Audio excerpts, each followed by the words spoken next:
Good afternoon, ladies and gentlemen. Good afternoon. Welcome to the Forum on the Hill. Thank you so much for being here. I can't believe this is already our second one of the season. Where is the fall going? I needed to take a minute. Thank you so much for being here. It is my great pleasure to welcome back Chris Petrak, a retired Presbyterian minister, and he's an avid birder and self-taught naturalist. He has written several books on his birding experiences and research, the most recent being A Few Birds, Alexander Wilson, John James Audubon, and the beginning of American Ornithology. So I'm very excited to have Chris return. Welcome back, Chris. Thank you. Thank you very much, and thank you all for being here. And thanks for the opportunity to come back, because when I was here a year and a half ago, I was doing primarily how Philadelphia was the incubator for science in so many different ways, and especially in ornithology. And after that, I then finished the book by looking at the birds that are still present in the Philadelphia area that Alexander Wilson and John James Audubon would have known and who wrote about it. And in the process of doing that, I realized that there were other avenues to follow, shall we say. And so I spent a year sharpening my pencil. And when we made arrangements for this program, that got me really going. And in the process of the last several months, I have discovered so many new things that I hadn't known, and which I hope to be able to share with you. So yes, I finally got that finished in April of 1993, A Few Birds, and that made me realize that this program should have been titled America's First Ornithologist. And you'll see a name there that you might not have expected, Charles Willson Peale, and I'll come back to him in a little bit. But I want to begin with Audubon, and unfortunately I was playing around with the slides this morning and did something that took all of the background out of this painting of Audubon's of the snowy owls. So maybe I should just go to this one on the snowy heron, as he called it, which is currently known as the snowy egret. His paintings and the etchings that came from them are oftentimes just stunning. And even when he's only just painting a bird, there's a detail about it and a liveliness that has been perhaps equaled but not surpassed since that time. And I want to look a little bit at his artwork, because I think principally he was an artist, but he really wanted to be an ornithologist.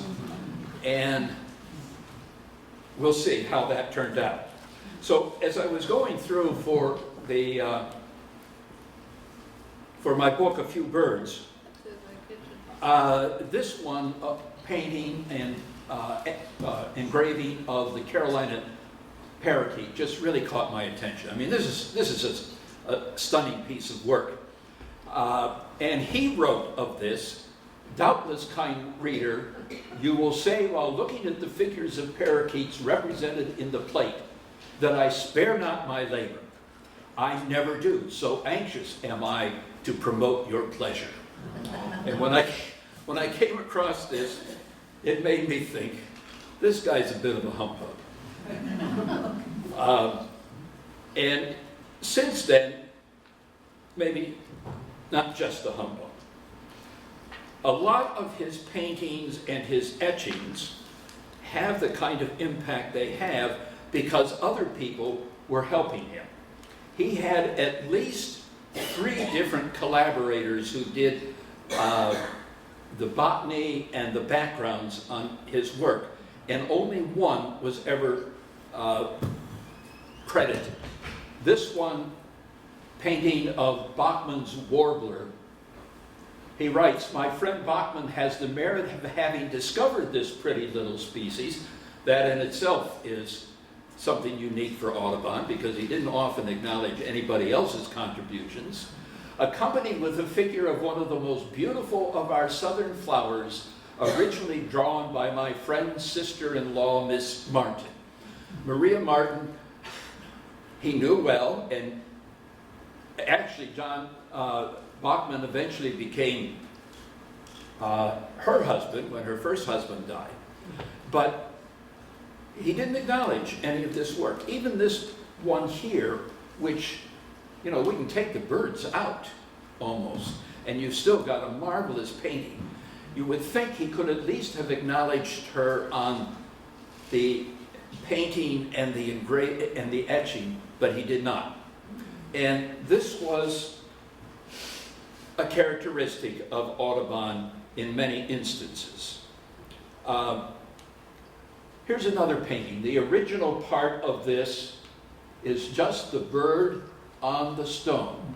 His engraver, Robert Havell of London, added the sanderling because Havell had forgotten to put it into another plate, and then drew and added the beach, the sea, the distant part, the sky. Now, Havell acknowledged himself because he says this is a grave by Robert Havell. So he got acknowledgement. But this was actually not a terribly uncommon practice on the part of Audubon to have his painting, to have very simple paintings. Some of them are, all they have are the birds. Very well done, but no other kind of background at all. Somebody else usually has applied that. Some of the early ornithologists who saw his work complained about the emotionalism of it. And this is one of those examples. This is a northern mockingbird, and here's the rattlesnake. Here's the whole thing down here, and its rattles up here, and they objected to the emotionalism of this. More so, they objected to the fact that rattlesnakes don't climb trees. And they objected to the fact that these fangs are completely inappropriate. And the more serious naturalists were of the feeling that if you're going to do this, do it right. Now, Audubon had some other paintings that he did where there were snakes in trees, and snakes do go up in trees sometimes and prey on nestlings and eggs. But you know, if you're going to do it appropriately. And there were any number of times when he did not do that. His work, Birds of America, double elevant folio, that's about 38 by 26 in size, largest size of paper that you could get. And that's the size that he painted on. That was done between 1827 and 38. There were 435 plates. They were sold by subscription. You got 5 plates at a time. There were 87 plates, or 87 sets. About 175 to 200 complete sets were produced. And at that time, to do something like this, Audubon had to figure out how to pay for it. No publisher was backing him on this. He had to come up with the money. And engraving was a very expensive process. You had to draw it on the copper plate and draw the plate and then hand color it all. And Havell at one point had, I think, a couple hundred colorers that were working on the plates. We have in the Philadelphia area 3 complete sets, as far as I know. There's one at the Audubon Center in Audubon, Pennsylvania. The Academy of Natural Sciences has one, and I think the University of Pennsylvania has a complete set. Is that right? Yeah. So that's rather unusual, especially considering the fact that the Academy of Natural Science didn't even want to talk to him for the first 10 years or so, before they would finally subscribe.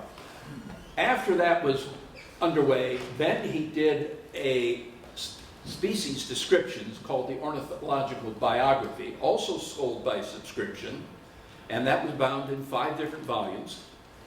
And when he finished that, he did Birds of America, an octavo edition. That's 1/8 the size of the big paper. And that was done between 1839 and 1844 and produced in Philadelphia. Initially, it was sold by subscription. You'd get 1 or 2 or several little, call it booklets of the descriptions, and when they were all complete, then they were bound together. And then after that, there were additional editions that were produced, the last one in 1870. So let's take a look at some of his work. Now that's obviously not his work, that's one of my photographs. That's a common yellowthroat. He first painted that on plate 23. It was well known to everybody as a Maryland yellowthroat. Then he painted another plate in 24, calling it the Louisiana yellowthroat. He thought there he had a new species, so he gave it a different name. And after a while, he changed the name to Roscoe's yellowthroat. Now I'll come back to why he changed the name, but he was very anxious to find new species whenever he could, because that elevated his status among the ornithologists and naturalists and scientific community. This is a yellow warbler. Lovely little warbling bird, comes early in the spring, sings a lovely little song which I will not try to imitate for you. He painted this bird 3 times. The first time he painted it in plate 35 and he called it Children's Warbler. Children was a friend of his in England. Then he painted it again on plate 65, Rathbone's Warbler. This was named after a woman and her sons who were great supporters of his.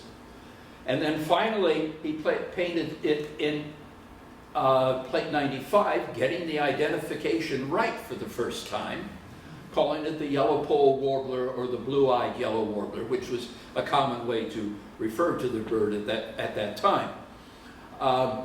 He did not recognize that the first 2 times he painted it, it was a yellow warbler. Now, that mistake was drawn to his attention, and he did acknowledge it. The bird's represented in the 35th plate of my large work and dedicated to Mr. Children. I have since found to be the young of this bird. But he never recognized that he had made a mistake on the other one. Now, why did he name it after people? These people that he named it after were well-to-do Brits. You know, these were, they were either nobility or the newly rich, and they had contacts in the scientific and artistic community. In other words, they could help him to sell subscriptions. They could help him to get recognition and advance his career, shall we say. And as I've gone through his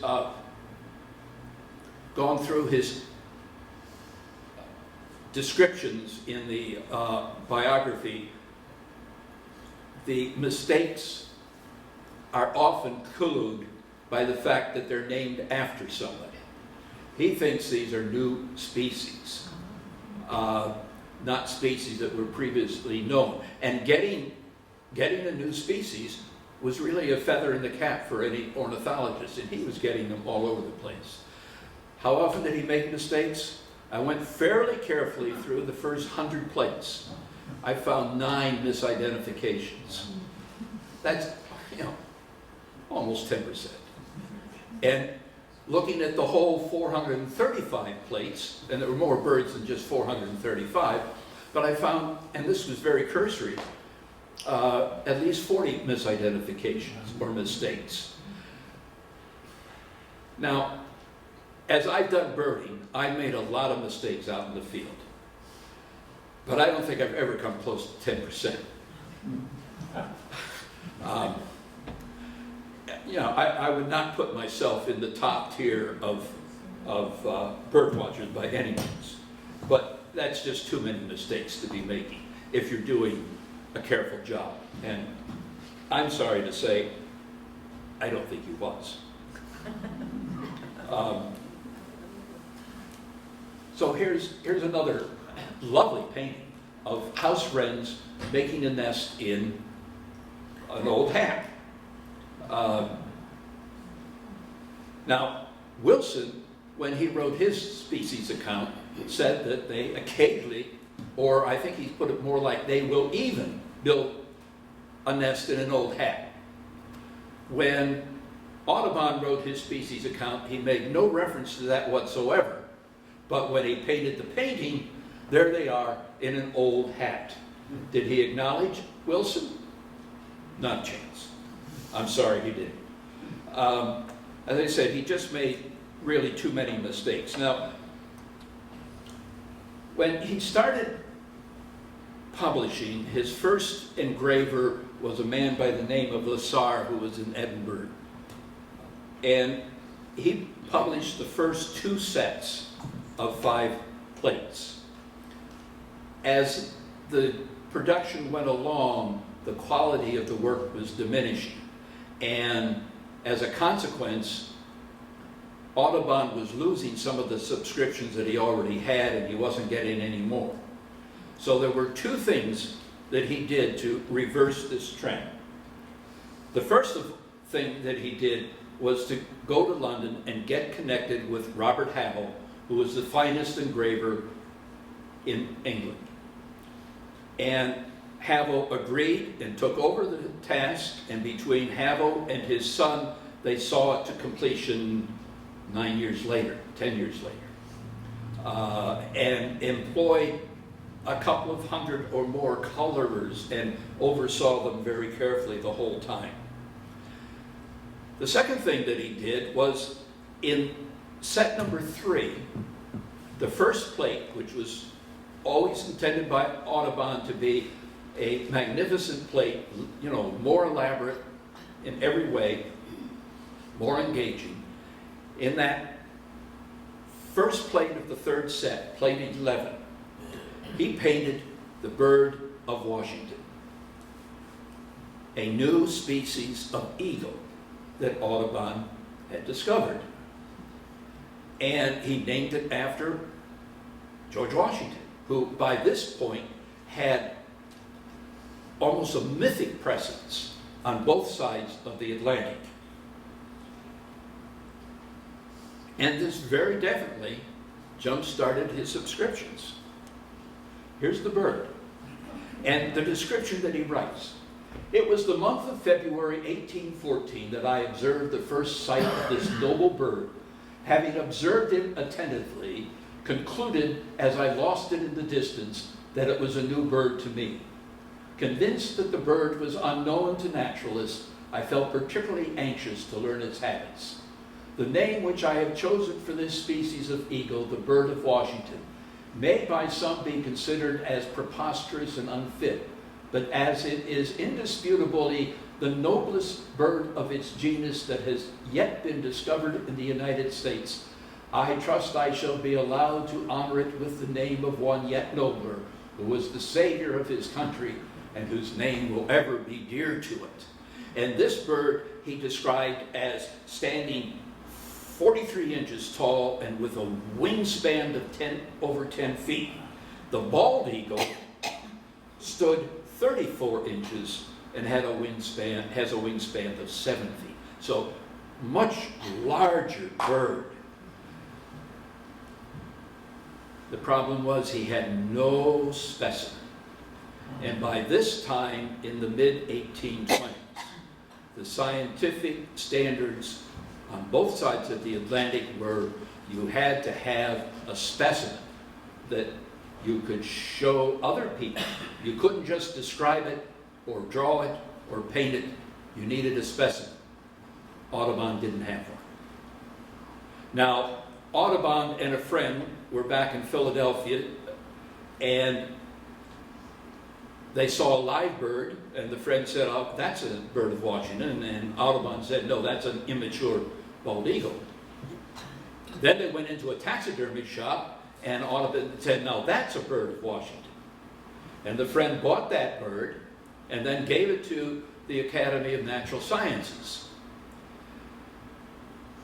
Two well-known Philadelphia ornithologists, George Ord and Titian Peale of the Peale family, examined the specimen which Audubon had identified as the bird of Washington and concluded that it was an immature bald eagle. But at that point, Audubon's reputation on both sides of the Atlantic was such that they did not challenge it. They let it stand. And that's where it rested for 100 years. But that bird of Washington was a real marketing coup because it got things going. In 2020, Matthew Haley of Drexel University and the Academy of Natural Sciences published a paper on Audubon's bird of Washington. The most parsimonious explanation for the evidence presented here is that the bird of Washington was not drawn from a specimen as he claimed. Rather, it was an amalgamation of two apparently imaginary images, that is, not based on specimens themselves, as evidenced by multiple anatomical errors, copied by Audubon without attribution, to which he added color and fine artistic details that rendered the painting more lifelike and obscured the plagiarist.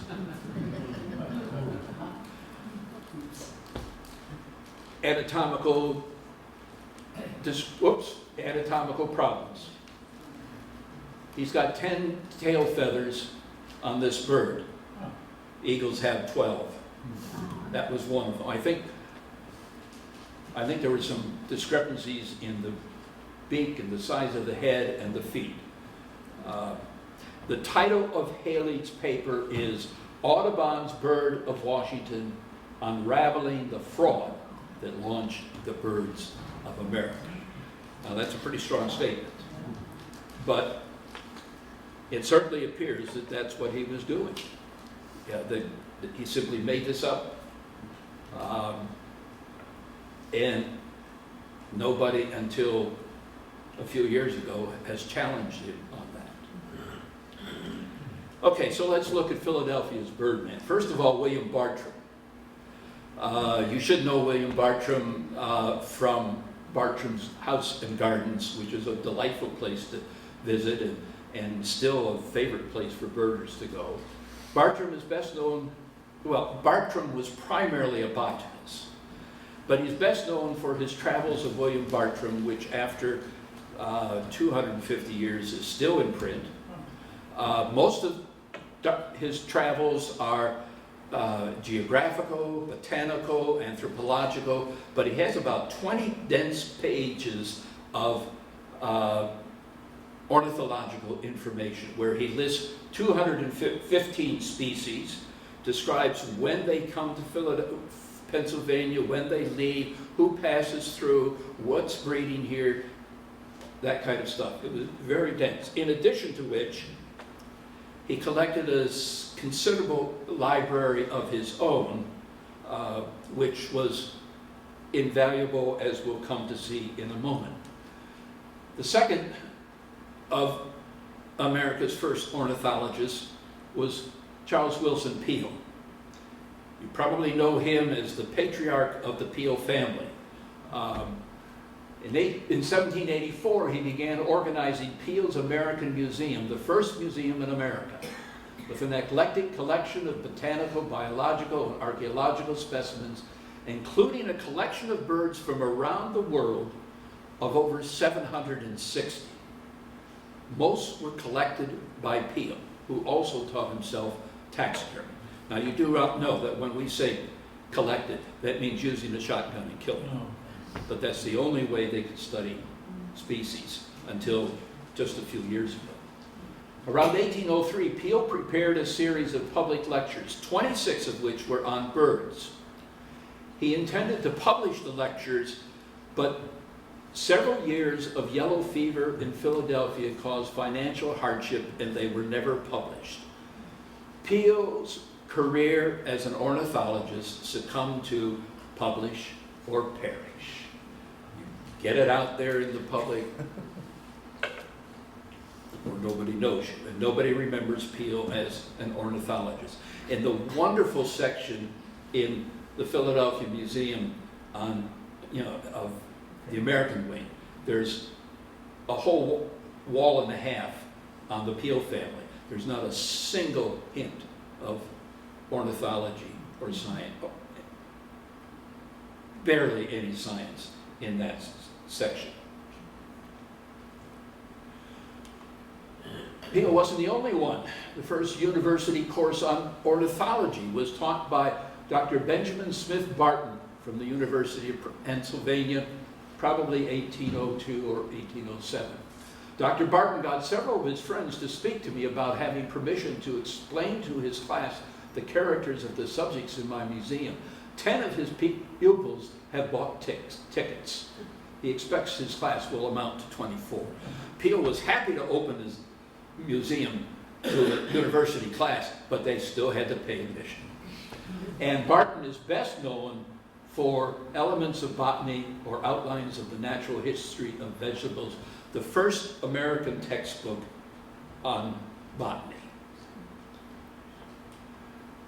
Peale classified all of his species, including all of his birds, according to the Linnaean system, which had been developed in the mid and late 18th century as a systematic way of classifying and naming species. And by the early 19th century, it was gaining traction among all naturalists, and Peale was one of the first to institute that in a public sort of way, in a very systematic way. He was assisted by his sons and his daughter, I'm just going to call her what he did, Sophie, who helped him to collect, to prepare specimens, to mount specimens, and probably should be recognized as the first female ornithologist. And this is a watercolor of the long room of Peale's museum, which is the front room of Independence Hall. By this time, the state capitol had moved out, the building was empty, Peale rented the space. So let's get on to Alexander Wilson. First, he began working under the tutelage of William Bartram, who taught him how to draw and taught him how to learn birds. He had perused, this is from George Ord's first biography, he had perused the works of some of the naturalists of Europe who had written on the subject of birds of America, and became so disgusted with their caricatured figures, fanciful theories, fables, and misrepresentations, that on turning, as he himself observes, from these barren and musty records to the magnificent repository of the wood and fields, his delight bordered on adoration. And it was sometime in 1803 when he determined to do an American ornithology, and it was audacious because he didn't even know how to identify all the birds yet. But he would learn. I love this. I don't know what it means, but he was a poet. I am most earnestly bent on pursuing my plan of making a collection of all the birds in the part of North America. Now, I don't want you to throw cold water, as Shakespeare says, on this notion. Chaotic as it may appear, I have been so long accustomed to the building of airy castles and brain windmills that it has become one of my earthly comforts, a sort of a rough bone that amuses me when sated with the dull drudgery of life. I love those words. I'm not sure what he means by it, but he was a poet and recognized as such. So in 1808, he published Volume 1 by subscription. Then he traveled through New England and New York selling subscriptions, then along the South Atlantic coast. And on the return trip, I love this, He knocked on the front door of the White House and sold a subscription to Thomas Jefferson. An 1808 letter from Charles Wilson Peale. A friend of mine, Mr. Alexander Wilson, is about to publish a work of the birds of North America, which will rectify many errors of authors on our birds. And he will also give plates of many that have not been noticed before. This gentleman is indefatigable in his researches to acquire knowledge of the manners and habits of our birds. He has aided me considerably, for he is active with his gun at all seasons and correct in his observations. So at the very beginning of 1810, he published the second volume, and when that was published, he set off on a 7-month trip through the western frontier. Pittsburgh, Ohio, the Mississippi rivers, New Orleans, and that was truly the frontier. There were towns there, barely. The native nations were much more prominent and in control than the European settlers at that point. Along the way, he met Audubon and spent a day shooting with him. American Ornithology, or the Natural History of the Birds of the United States, illustrated with plates 3, 4, and 5 in 1811, 6 in 1812, 7 in 1813. Then he dies of dysentery. Probably worked himself to death. Volume 8 was ready to be published. His good friend George Ord completed the proofreading and published it. And Ord then wrote volume 9 from Wilson's extensive notes. Ord's name does not appear on the title page as the author of volume 9. The credit was all to Wilson. So one of the things that I've been working on now is going through volume 1, looking at each species and trying to compare that with what we know about these species today and about my own experience, and to see if in volume 1 Wilson is worthy of that name of not only the better ornithologist, but the father of American ornithology. And I'm going to give you just a few examples. The first is the Baltimore Oriole, which he described as a bird of passage arriving in Pennsylvania from the south about the beginning of May and departing toward the latter end of August or beginning of September. And he says almost the whole genus of orioles belong to America, and with few exceptions build pensile nests. This is a nest. This is my best portrait picture of a Baltimore Oriole I got in Belize. But that's what it looks like when it comes home, and this is his drawing of that. And a lot of the colors are off in his plates because the paper is old and faded and so on. So what did he mean by the whole genus of orioles belong to North America? Well, the Baltimore Oriole was well known even before Audubon wrote about it. And it was compared and named similar to the Eurasian golden oriole, which is this one. And it's called Oriole oriolos. This is also in the same genus, Orioles and Baltimore. But if you look at these birds, you can see differences. Look at the beak and the beak. Look at the tail. This tail is longer. Look at the wings. These appear to be longer. These are shorter. He recognized that. And he said, that's not quite the same as those European orioles. And he was right. Today, the Eurasian golden oriole is in a family of its own. There are about 31 species of not New World, but Old World. I'm only going to apologize for my typos once, but that's one of them. Today, the Baltimore Oriole is in a different family, the Icteridae, which is known as, colloquially, the blackbird family. And it includes blackbirds, grackles, meadowlarks, bobolinks, and 33 species of orioles. He recognized that there was a fundamental difference between these two birds. And he stuck to it. And he was right. So here we have the orchard oriole. And this is his plate where he has painted the male, the female, a 1-year-old male, and a bird in transition. And this is the male singing, and this is the 1-year-old male singing. And I have seen them, what I want to say, I've seen them competing with one another, going back and forth. And I've also seen this bird feeding young in a nest, so they're quite able to reproduce on their own if they can beat out the older guys. Now, here we have a female Baltimore, a male Baltimore, a male orchard, a male orchard, a female orchard.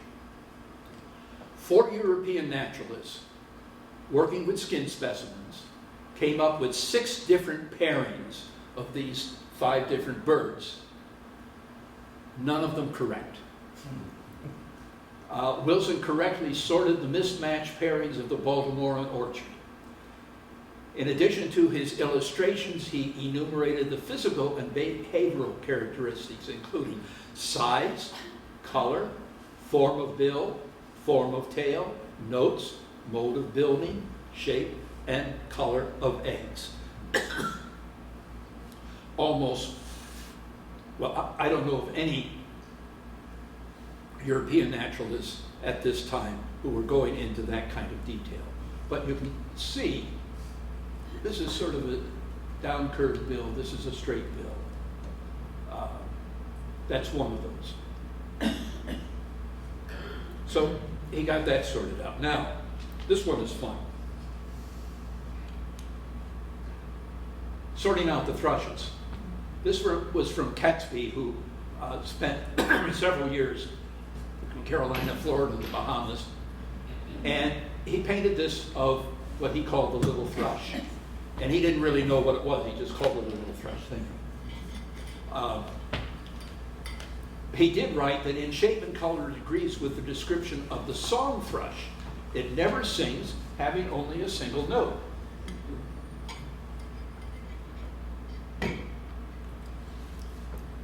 But the Europeans were uncertain as to what he was describing. Now, this handsome gentleman is known as the Comte de Buffon.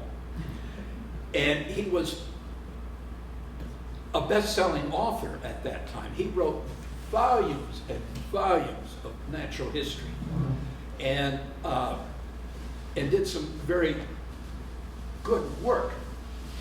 And he agreed with Catesby that the little thrush was a European song thrush.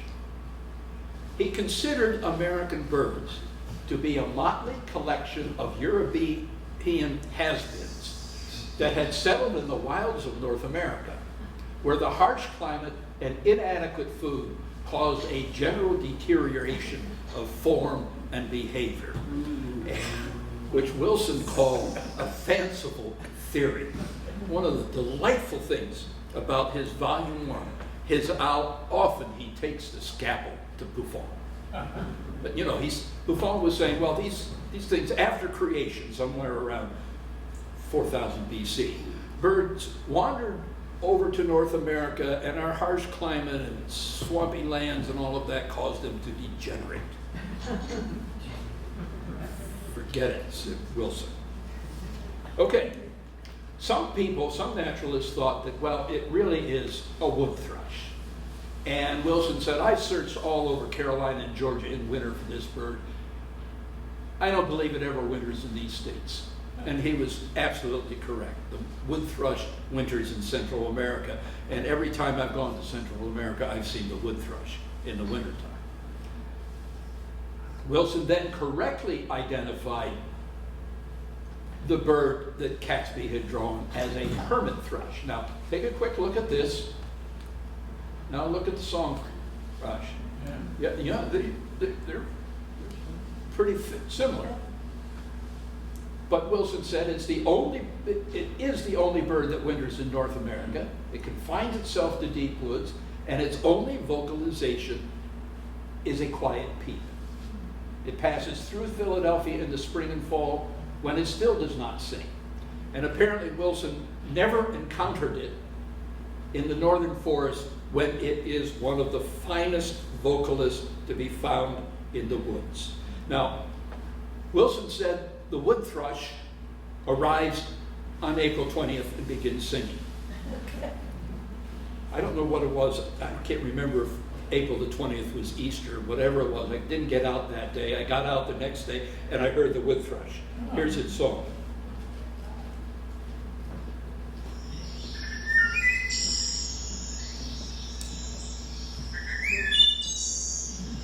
Isn't that pretty?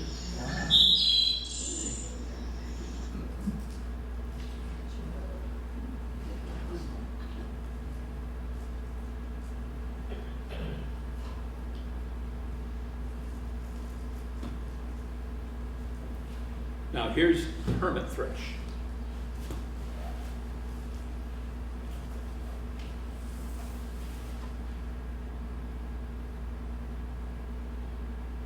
Maybe.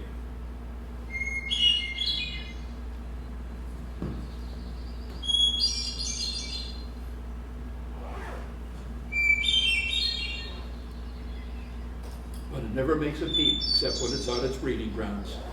I mean, it makes a peep, that's all it makes. It doesn't sing.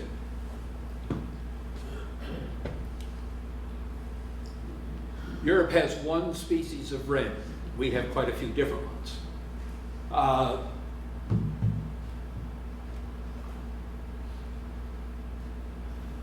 Well, I see that I'm starting to run out of time, so I'm going to have to speed it up a little bit here. But Wilson confined his references to Bartram and Peel. The Europeans knew the existence of our house wren, but they thought it was the same as their wren. It's not. And Wilson was the first to recognize that. And this is where there is an historical injustice, because a Frenchman in 1809 recognized that also and wrote it. He gets credit for having discovered the house wren, where in fact Wilson described it in 1808. And today he gets a footnote in the official records. Assessment. Bartram was a botanist primarily, 215 species, opened his personal library to Wilson and tutored him. Charles Wilson Peel was primarily an artist, patriarch of the Peel family of artists, founded the first museum in America, displayed all species according to the Linnaean system, which was a unique and first of its kind. His collection of birds was an important resource for Alexander Wilson, and Wilson also donated some new species. Peel, because he was unable to publish, has been forgotten. Alexander Wilson, he described about 268 species, about 26 were new, and I say about because the classification is always changing. He might have described a subspecies as a new species, which today is considered a subspecies, and so that changes constantly. He included physical description, nest, breeding, migration, localization, behavioral characteristics, far more extensive descriptions than what the Europeans were doing. Corrected many mistakes by the European naturalists and died before his work was complete. George Ord published the last 2 volumes, then did a second edition with species arranged in taxonomic order, also wrote an extensive biography of Wilson and used a lot of Wilson's letters. Charles Lucien Bonaparte, nephew of Napoleon, was recognized as the finest descriptive ornithologist in Europe and America. And he published a supplement to American Ornithology of birds that were not included by Wilson.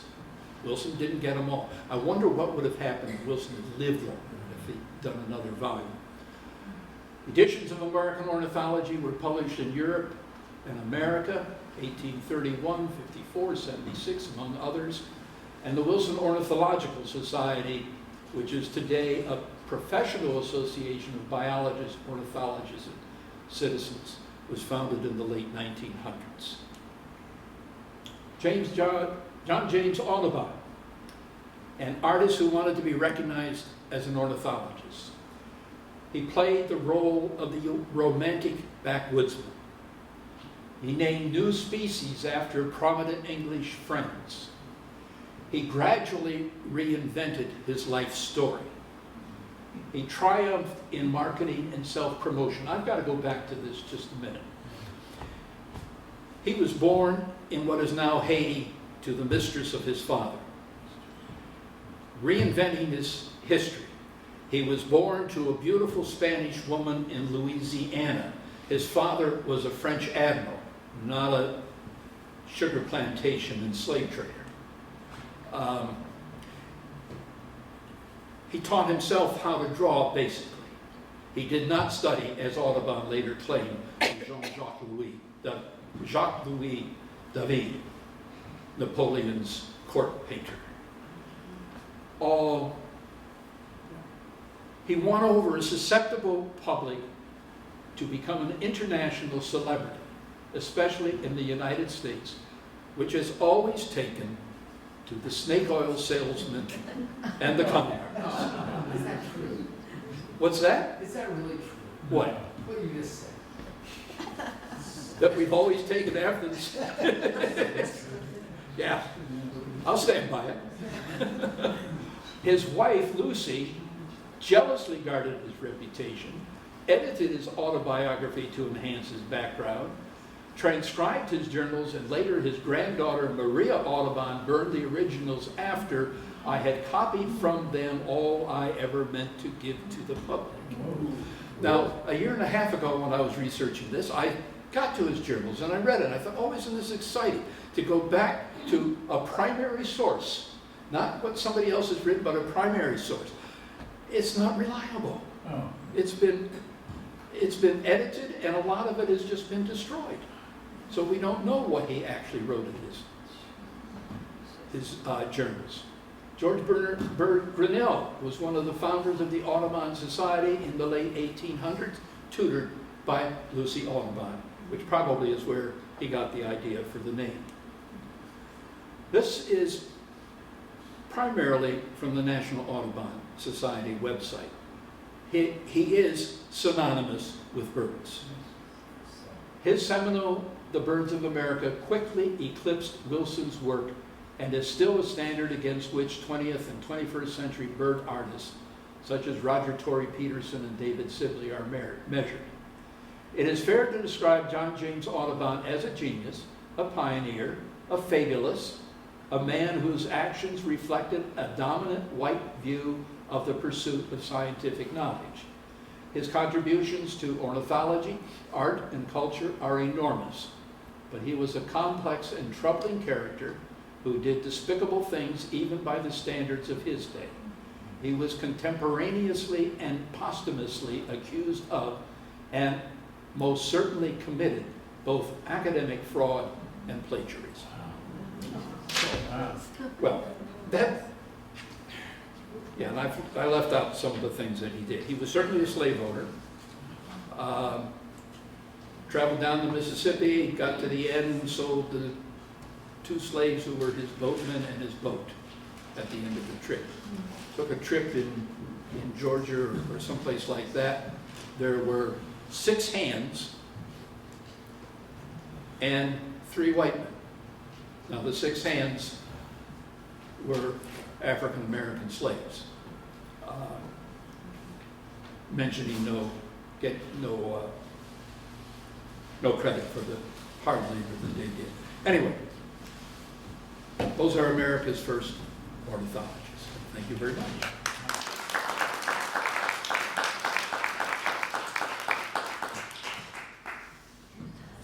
You have a few minutes if you want to take a If there are any questions, yeah, sure. Who's your favorite? What's that? Who's your favorite? Alexander Wilson. Yeah.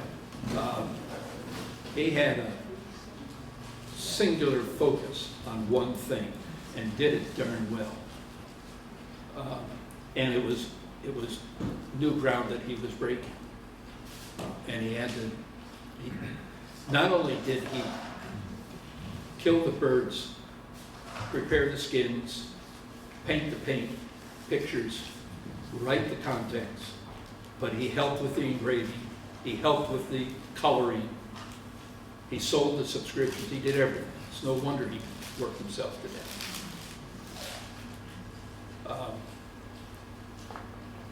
And I like Peel,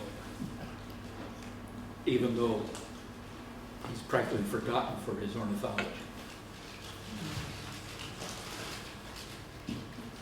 Who do you think of as the,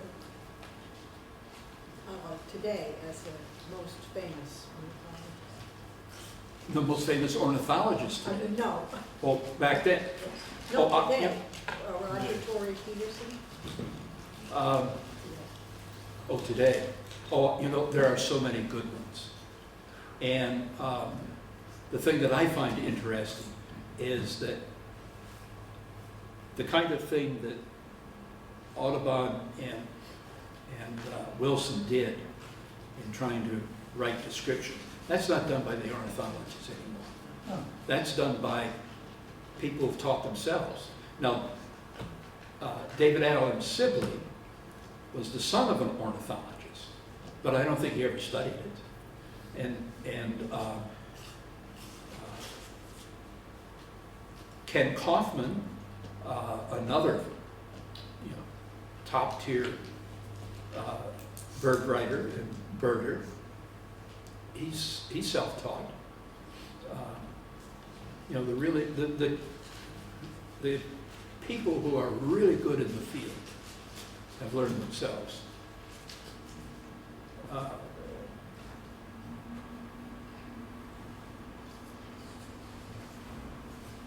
Yeah. Yes. What happened to Peele's collection? Didn't survive. Some of it was bought by Barnum in New York. Most of it just got, some of it was bought different places and dispersed. I think the museum closed in 1848, so he had a pretty good run with it, but it was private. He offered to give everything to the Smithsonian. 10 years later, the Smithsonian wished they'd accepted it. But that was in the early days. Those things were just getting started. And the Academy of Natural Sciences was for the early exploratory expeditions. The Academy was often the sponsor, certainly the repository of the specimens that they brought back, and a lot of those are still available, are still here. I once had the good fortune of meeting with the ornithologists at the Academy, and huge room. I mean, much bigger than this area here, maybe twice the size, just filled with climate-controlled shelf after shelf, and drawer after drawer of specimens. So,